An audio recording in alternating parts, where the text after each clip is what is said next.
What are the things that you fear that's been keeping you from living your dream? That's been keeping you from doing some things that you would like to do? Just think about those things. Every time your voice speaks and thinks about having something new, fear is there to squash it. Every time you want to try something new, fear is there to squash it. Every time you want to go somewhere new, fear is there to squash it. The big problem I see in the world today is that too many people are letting fear always win these inner conflicts. What if you don't do it? What if you don't chase your dreams? What if you don't stand up for yourself? What if you do not step up to the plate and take that challenge? You have no idea of the breathtaking future that's on its way to you, that's asking you, please let me through. When you decide that you are good enough, when you decide you give yourself permission to have it all, have all the love, have all the health, when you give yourself permission, it's like the inside of your champion is saying, let me out. Fear forces evolution. Fear is good. Fear are instincts. Fear is the radar that tells you what you need to do, how to exist, and what's going to keep you alive. Fear can keep you in your comfort zone. It's safe there. You know what to expect, but nothing grows there. Life happens outside the comfort zone. So let's look at how we can begin to take some steps to restructure that fear, to begin to expand our visions of ourselves, to begin to increase our self-esteem. Webster said that self-esteem means confidence and satisfaction in oneself. Look at your life right now. Whatever you've done up to this point in time, your life is working. Whatever you have produced, it came out of you as a result of the kind of person that you have become. You have to be fearless. You have to be completely fearless and have utmost belief in whatever that feeling is inside you. It's all a mindset. It's how bad you want something, and nothing tastes better than when you've earned it. There's no better feeling than when you've earned it. So just start. Stop talking about it. If not now, when? If not you, then who? Listen, someone else is starting right now. As long as you got air in your lungs, you have an opportunity to improve your current situation. So human up.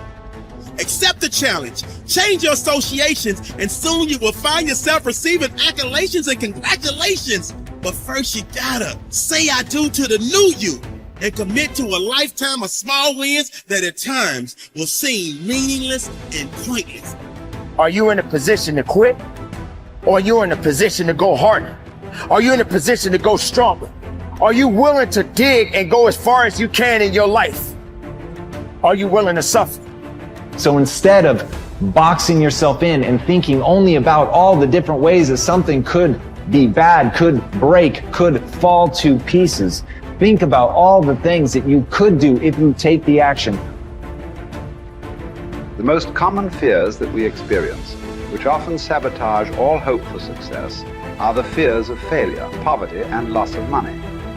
These fears cause people to avoid risk of any kind and to reject opportunity when it is presented to them. They are so afraid of failure that they are almost paralyzed when it comes to taking any chances at all. There are many other fears that interfere with our happiness. People fear the loss of love or the loss of their jobs and their financial security. People fear embarrassment or ridicule. People fear rejection and criticism of any kind.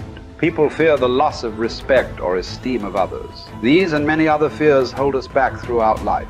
The most common reaction in a fear situation is the attitude of, I can't. This is the fear of failure and loss that stops us from taking action. It is experienced physically, starting in the solar plexus. When people are really afraid, their mouth and throat go dry, their heart starts pounding. Sometimes they breathe shallowly and their stomach churns.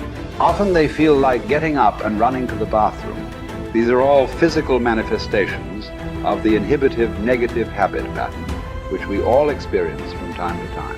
Whenever a person is in the grip of fear, he feels like a deer caught in the headlights of a car. This fear paralyzes action. It often shuts down the brain and causes the individual to revert to the fight or flight reaction. Fear is a terrible emotion that undermines our happiness and can hold us back throughout our lives. Fear makes come true that which one is afraid of. Now, even if it only comes true in the imagination, we must experience the tortures of that which we fear. Tortures often as not worse than those if what we feared actually came to pass physically in our lives. It's why the old line, "A coward dies 1,000 deaths. A brave man dies but once," is really true. Fear makes come true that which one is afraid of. If fear of something is held long enough, it may well bring on that which we fear, but it really doesn't make much difference because experiencing the fear is the same thing. That is, as far as our mind and body are concerned, it's actually happening over and over again, doing its inevitable damage to our physical bodies. Ralph Waldo Emerson said that fear is ignorance. Whenever we're afraid of something, I don't mean the perfectly natural, normal fears that work to keep us alive, but the gnawing, unreasoning, illogical, and neurotic fear of something. It's only because we don't know the real truth about it. If we did, the fear would vanish. That would include a neurotic fear of death, the fear that we are not liked or loved, and so forth. I think the thing to remember here is that when we fear something, it takes its toll on our mind and body just as if that which we fear had in fact come to pass. And we can bring to pass that which we fear. If you want to change attitudes, start with a change in behavior. In other words, begin to act the part as well as you can of the person you would rather be, the person you most want to become. Gradually, the old fearful person will fade away. Dr. Frankl learned that by controlling his attitude, the concentration camp fell away. His mind was free to roam where he wanted it to roam, think about what he wanted it to think about. It was as free as the birds, freer really, for it could fly to the ends of the earth, to the ends of imagination in an instant. And so can yours. And so can mine. You need large amounts of self-discipline to deal courageously with all the fear-inducing events of your life. This is probably why Churchill said, "Courage is rightly considered the foremost of the virtues, for upon it all others depend." The fact is that everyone is afraid, and usually of many things. This is normal and natural. Often, fear is necessary to preserve life, prevent injury, and guard against financial mistake. So, if everyone is afraid, what is the difference between the brave person and the coward? The only difference is that the brave person disciplines himself to confront, deal with, and act in spite of the fear. In contrast, the coward allows himself to be dominated and controlled by the fear. Someone once said that with regard to warfare, although it applies to any situation, the difference between the hero and the coward is that the hero sticks in there 5 minutes longer. Fortunately, all fears are learned. No one is born with fears. Fears can therefore be unlearned by practicing self-discipline repeatedly with regard to fear until it goes away. Your ability to confront, deal with, and act in spite of your fears is the key to happiness and success. One of the best exercises you can practice is to identify a person or situation in your life of which you are afraid and resolve to deal with that fear situation immediately. Do not allow it to make you unhappy for another minute. Resolve to confront the situation or person and put the fear behind you. The only way to deal with the fear is to address it head on. Remind yourself that denial is not a river in Egypt. The natural tendency of many people is to deny that they have a problem caused by fear of some kind. They're afraid of confronting it. In turn, it becomes a major source of stress, unhappiness, and psychosomatic illness. Be willing to deal with the situation or person directly. As Shakespeare said, take arms against a sea of troubles, and in so doing, end them. The companion of fear is worry. Like twin sisters, fear and worry go around together.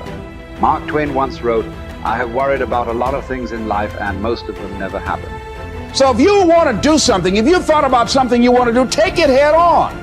Decide that you're going to start looking at it, start doing research on it, start tackling it, start becoming involved in whatever and wherever it might lead you to begin to explore the possibilities in that particular thing that you're seeking so that you can begin to learn all you can about it. Decide that you're going to face it, that whatever shortcomings you have, that you're going to strengthen yourself there. Whatever training that's required, that you're going to go get that training, that you're going to get started right now. George Washington Carver would say, do what you can, where you are, with what you have, and never be satisfied. S.B. Fuller used to say, and you heard Joe Dudley talk about, always strive to be more than that which you are. Yeah, don't get satisfied with yourself. Always know that wherever you are, you can enjoy more, that you deserve more. But most people, you know what they do? Most people go through life quietly and safely, tiptoeing to an early grave. Find out what it is you want and go after it as if your life depends on it. Why? Because it does.